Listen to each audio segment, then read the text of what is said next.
साथियों नमस्कार, मैं राजीव तिवारी आज आपको एक बहुत ही ज़बरदस्त कहानी सुनाने के लिए आया हूँ। निश्चित रूप से ये कहानी आपने पढ़ी हुई है लेकिन अधूरी पढ़ी हुई है।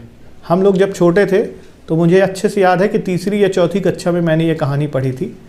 इस कहानी में एक कछुआ होता था और एक खरगोश होता था और ये दोनों लोग रेस लगाते हैं और जब रेस चालू होती है तो खरगोश बहुत तेज़ी के साथ आगे भागता है, कछुआ धीमे धीमे पीछे पीछे चलता है।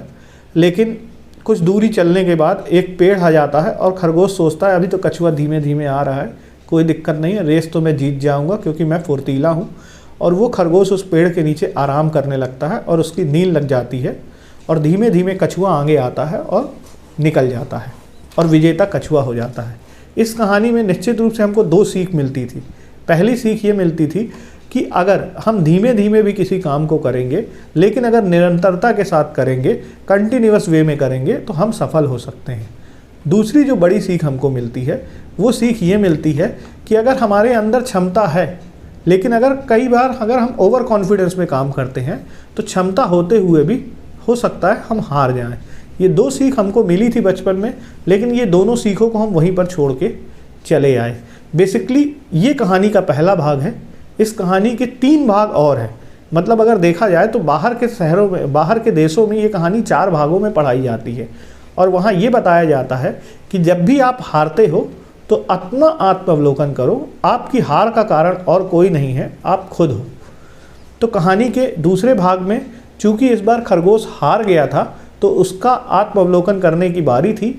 वो अपना आत्मावलोकन करता है और उसको समझ में आ जाता है कि वो हारा है अपने ओवर कॉन्फिडेंस के कारण और वो इस निर्णय को लेता है कि अब वो ओवर कॉन्फिडेंस में काम नहीं करेगा और वो कछुए के पास फिर से जाता है और बोलता है हम लोग फिर से रेस लगाएंगे। कछुआ बोलता है कोई बात नहीं, लगाते हैं रेस। और दूसरे भाग में फिर से रेस होती है, खरगोश आगे आगे कछुआ पीछे पीछे, खरगोश आगे आगे कछुआ पीछे पीछे। फिर से पेड़ आता है लेकिन इस बार खरगोश वो गलती नहीं दोहराता है जो गलती उसने पहली बार की थी। इस बार वो ओवर कॉन्फिडेंस में बिल्कुल नहीं था और इस बार वो विजेता हो जाता है और कछुआ चूँकि धीमे था, धीमे धीमे चलते चलते आता है और वो हार जाता है। दूसरे भाग में हमको ये शिक्षा मिलती है कि हो सकता है अगर हमारे अंदर क्षमताएँ हैं और अगर ओवर कॉन्फिडेंस नहीं है तो हम निश्चित रूप से जीत सकते हैं। लेकिन वहाँ ये सिखाया गया है कि जब भी आप हारते हो तो उसका कारण आप खुद हो, बाहरी परिस्थितियाँ नहीं हैं या बाहर का व्यक्ति उसके लिए जवाबदार नहीं है। तो निश्चित रूप से इस बार कछुआ हार गया था और आत्मावलोकन करने की बारी कछुए की थी। कछुए ने अपना आत्मावलोकन किया, उसने अपना स्वॉट एनालिसिस किया, उसको अपनी स्ट्रेंथ समझ में आ गई, उसको अपनी वीकनेस भी समझ में आ गई। वो फिर से खरगोश के पास जाता है और बोलता है हम लोग पुनः रेस लगाएंगे और इस बार रेस मैं जीतूंगा। खरगोश बोलता है असंभव, ये हो ही नहीं सकता। क्यों नहीं हो सकता? कछुआ बोलता है। खरगोश बोलता है इसलिए नहीं हो सकता कि मैं जो गलती एक बार दोहरा चुका हूँ, मैं अपनी गलती जानने लगा हूँ और वो गलती मैं जीवन में नहीं दोहराऊँगा और जब मैं जीवन में वो गलती नहीं दोहराऊँगा तो मैं जीवन में तुमसे कभी नहीं हार सकता। कछुआ बोलता है ठीक है, इसका फैसला तो रेस करेगी। चलिए रेस होती है। तीसरे भाग में पुनः कछुए और खरगोश की रेस होना चालू होती है। जैसे ही रेस चालू होने वाली होती है कछुआ बोलता है हम लोग एक ही रास्ते से दौड़ रहे हैं, क्या इस बार रास्ता बदल दिया जाए? खरगोश बोलता है हाँ बिल्कुल, कोई दिक्कत नहीं है, रास्ते से क्या फ़र्क पड़ता है, क्षमता तो मेरे अंदर है, मैं जीतूंगा।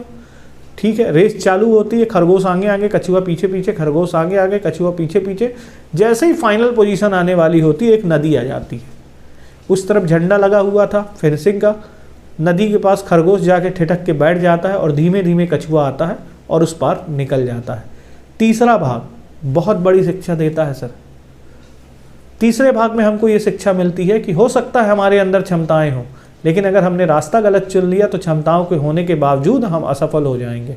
आज अगर हम अपने देश की बात करें तो आज बहुत सारे बच्चे ऐसे हैं जिनके अंदर असीमित क्षमताएं हैं। बहुत सारे बच्चे ऐसे जो आईएएस बन सकते थे, आईपीएस बन सकते थे या बड़ी बड़ी फर्म में जा सकते थे, लेकिन उनको रास्ता सही नहीं मिला, उनको गाइडेंस सही नहीं मिला। बहुत सारी ऐसे खिलाड़ी हैं, बहुत सारी ऐसे प्रतिभाएँ हैं जो हमारे देश में हैं, लेकिन रास्ते के अभाव के चलते या सही रास्ता न मिल पाने के चलते क्षमता होने के बावजूद वो सफलता नहीं ले पाती हैं। खैर, चौथे भाग में हम देखते हैं। चौथा भाग जो है ये बहुत बड़ी सीख हमको देता है। चौथे भाग में जैसे ही रेसिंग चालू होती है तो कछुआ जो होता है वो खरगोश की पीठ पे बैठ जाता है और जैसे ही नदी आती है तो कछुए की पीठ पे खरगोश बैठ जाता है। और ये पूरी की पूरी रेसिंग जो ये लोग एक एक घंटे में तय कर रहे थे, इस बार ये रेसिंग मात्र 15 मिनट में तय हो जाती है। कहने का मतलब ये है कि जब हम अपनी क्षमताओं को कोलिब्रेट कर देते हैं, मिला देते हैं, कछुए के अंदर कुछ अलग क्षमताएं थी, खरगोश के अंदर कुछ अलग क्षमताएं थी, लेकिन जब ये लोग मिल गए, इन लोगों ने एक टीम बना दी।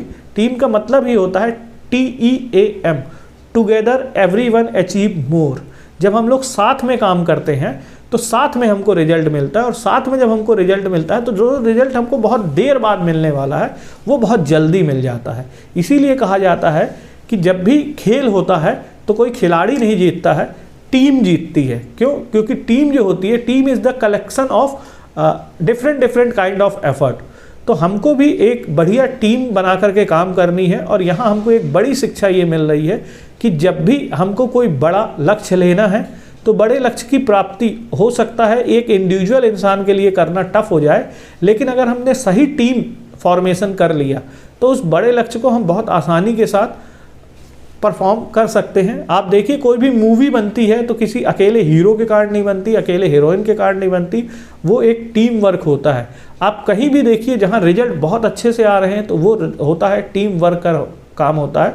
और निश्चित रूप से हमको अगर जीवन में सफल होना है तो हमको भी टीम वर्क के ऊपर फोकस करना पड़ेगा। धन्यवाद।